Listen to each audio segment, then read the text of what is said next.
Good morning, Michigan gardeners. This is Doug at Buzzard Family Farm. We're on Verona Road, just outside of Marshall, Michigan.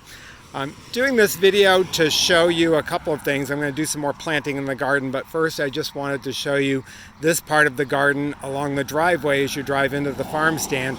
This I did as an earlier video where I used electric hedge shears and pruned everything back, including the lavender, which you can see is pretty predominant throughout this rock wall, which you don't even see the rocks anymore because they've taken over so much.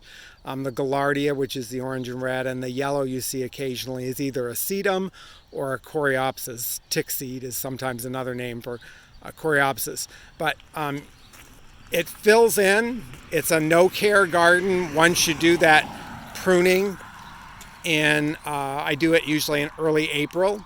And then the rest of the plants are really quite drought tolerant, and they took it really well. Not that we haven't had plenty of rain recently.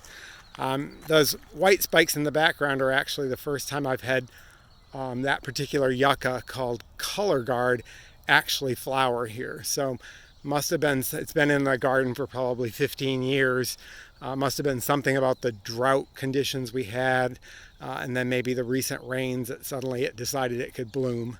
And in behind all that pinkish lavender stuff you see is clary sage, which is a great plant in terms of flower color and drought tolerance. And it gives you a lot of color until mid-July. Then I usually leave a few up to seed because it's not a long-lived perennial, but I leave a few up to seed, and then in the spring you can move them where you want them to be, but it's really a self-seeder. Can become a bit too much if you let everything go to seed, but it is a really pretty flower. There's some Russian sage underneath the sign to the farm, and that's another drought tolerant later summer flowering plant. And on the left and right of the sign I have one of our perennial asters, so that'll give us some purple color in the fall. With the lavender along the wall, I usually go through after it does its big flowering. Right now we cut some and dry it inside at the farm stand, but the stuff we don't cut, I just go back through and prune it off, usually early July, and then I can get it to flush out more color off and on the rest of the summer. It'll do that anyways, even if you don't cut back the flowers, but I've got enough lavender in this wall. I really don't want any more going to seed, so I usually go through and prune it off. And then the gaillardia, the blanket flower, the orange and red you see, that just kind of goes wherever it wants to go. It seeds here and there. Again, it's a short-lived perennial, 3 maybe 4 years, but it always drops seedlings and lets you have more. Okay, I'm going to pause for a second and then go to another part of the garden where I'm doing some planting.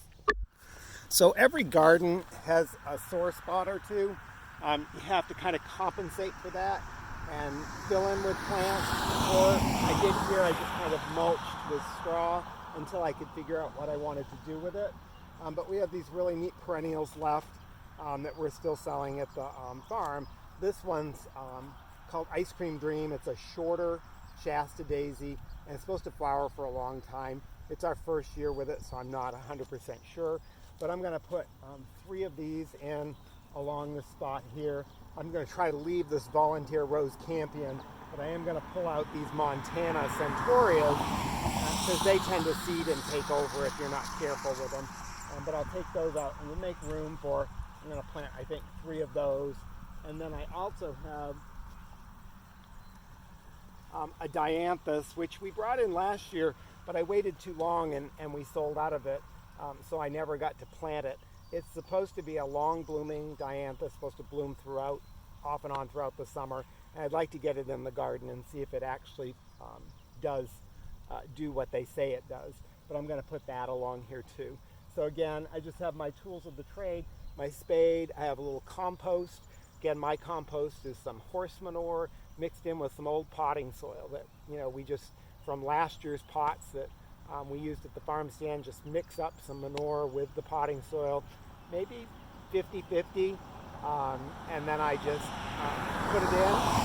I'll move the straw, and then I'm going to put the straw, dig the hole, put in some compost, plant the plants, and then I'm going to put the straw back to try to keep the weeds down, because anything the horses ate, and they tend to eat lots of Pennsylvania smartweed, lots of dockweed. They tend to eat a lot of things that I don't want in the garden.